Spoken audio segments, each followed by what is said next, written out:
Hello everyone, Osmosis here. Today I want to talk about two-target cleaving with Feral Druids. Feral is actually a great class for two-target cleaving compared to many other classes. This here is my heroic demonic Inquisition kill in the new Tomb of Sargeras raid. Before I get too far ahead of myself, I'll explain what I'm running on this kill. For Legendaries, I have equipped the Wildshapers Clutch, which is an S tier legendary for two-target cleaving, as well as the Ailuro Pouncers, which synergizes very well with the Clutch. For gear pieces, I'm running the new tier 24 piece from the Tomb of Sargeras raid, Convergence of Fate, which is a trinket dropped on Elisand in the Nighthold raid, and Umbral Moonglaives, which is dropped from Sisters of the Moon in Tomb of Sargeras. I run Convergence because I receive Berserk almost twice as often, and the Moonglaives active deals strong cleave damage in the area for 8 seconds. The convenient synergy with these two trinkets is that Glaives comes off CD around a similar time as Berserk. Overall, most trinkets work fine, just avoid using trinkets like Eye of Command, which require you to only be attacking one target to work. Now to get started, I'll point out my opener was pretty rough here, but I recover rather quickly. Two-target cleaving is very similar to single-target DPS actually. You want to keep Rip and Rake active as much as possible, but this time on two targets while not dropping Savage Roar. The other thing is using Swipe instead of Shred, but only when they're stacked together. Without optimal gear, this is normally impossible outside of Berserk. Without Legendaries to remedy the already cramped rotation that is Feral Druid, the best you'll be able to do is have one Rip and two Rakes active, which in all honesty is completely fine. In fact, I'd like to believe that keeping Rip and Rake on both targets for the entire boss fight is only effectively possible with the Wildshapers Clutch legendary.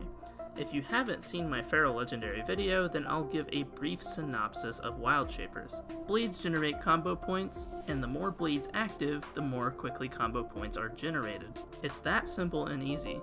Wildshapers basically allows for you to do less work overall in most situations. However, in two-target cleave fights, you already have your work cut out for you. I noticed during this particular fight, the Wildshapers Clutch always gave me just enough CP when I needed it, meaning it wasn't overpowered or anything, but in fact perfect for the situation. And with tier 24 piece, my rip damage increases by 10%. With 2 rips up, I'm doubling down on the set bonus. Not to mention the 2-piece set bonus that grants 1 energy every time one of my rips tick. You may have noticed after my opener, my rotation loosened up once the dots started rolling.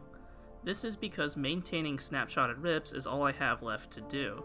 Without Ailuro Pouncers, snapshotting Blood Talons onto both rips would be very difficult to maintain. Not to mention you'd likely not have Blood Talons for both Rakes either.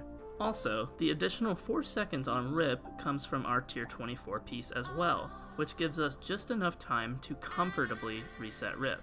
With all of these bonuses together, it's entirely possible to never lose Rip once in this fight. Lastly, let's not forget our Asherman's Rip golden trait, which skyrockets in sustained two-target cleave scenarios. Now, to wrap up my opinion on whether I believe this fight is hard or not, it's not impossible and it's surely not easy. It's engaging and fun, yet challenging in its own way. In general, I was very pleased with this fight's mechanics and how it affected Feral Druid. I'll go ahead and explain some of the basic things for players who don't know what's going on in this fight exactly. Demonic Inquisition is one of the first bosses you encounter in the raid. To keep things simple, the two bosses Atrigan and Belloc have a shared health pool, but count as 2 separate entities with their own respective health bars. The red bar below my weak auras is a debuff called Torment, which builds when taking damage from the 2 bosses. Once the bar gets full, I deal reduced damage, forcing me to click an action button that teleports me into Bellac's cage to cleanse my torment. Now normally this doesn't really happen often, but you'll notice the bosses cast special channeling moves called Bonesaw and Pangs of Guilt, meaning when you attack these bosses you build the torment debuff faster, which is a bad thing. The good thing though, as a Feral Druid we can reapply our dots when they're channeling without generating that much torment. The actual dot ticks don't generate any torment at all, which is a huge plus for Feral. Eventually you'll need to teleport inside the cage after doing this enough, But the good news is there's another mini-boss inside that never dies or moves, acting kind of as a damage sponge. We can take a big advantage of this mini-boss being here by applying Rip and Rake and then teleporting out when our Torment is removed. With Rip lasting 4 seconds longer with our tier set bonus, we can get back just in time to reset our dots without losing DPS. You'll see this happens to me twice, and I'm able to take full advantage of the damage sponge. Other than that, there really isn't any more specifics to this fight worth mentioning, but if you're interested in learning more about the fight, I suggest you read about it on Wowhead. All in all, I felt I could do better on this fight personally, as I made many mistakes mechanically and let some dots drop for brief periods of time. Despite how I felt though, I scored a 100% item level parse for my bracket. Compared to all item levels, I scored a 97% performance, which is still pretty good considering we as Ferals can really max out our damage on this fight. If you enjoyed the video, just know I plan on making at least one video a week. I have several topics I want to go over regarding Feral. Whether you're a new player or an advanced player, I have many things specifically for each type of player you can expect to see soon. Thanks for watching everyone, see you next time.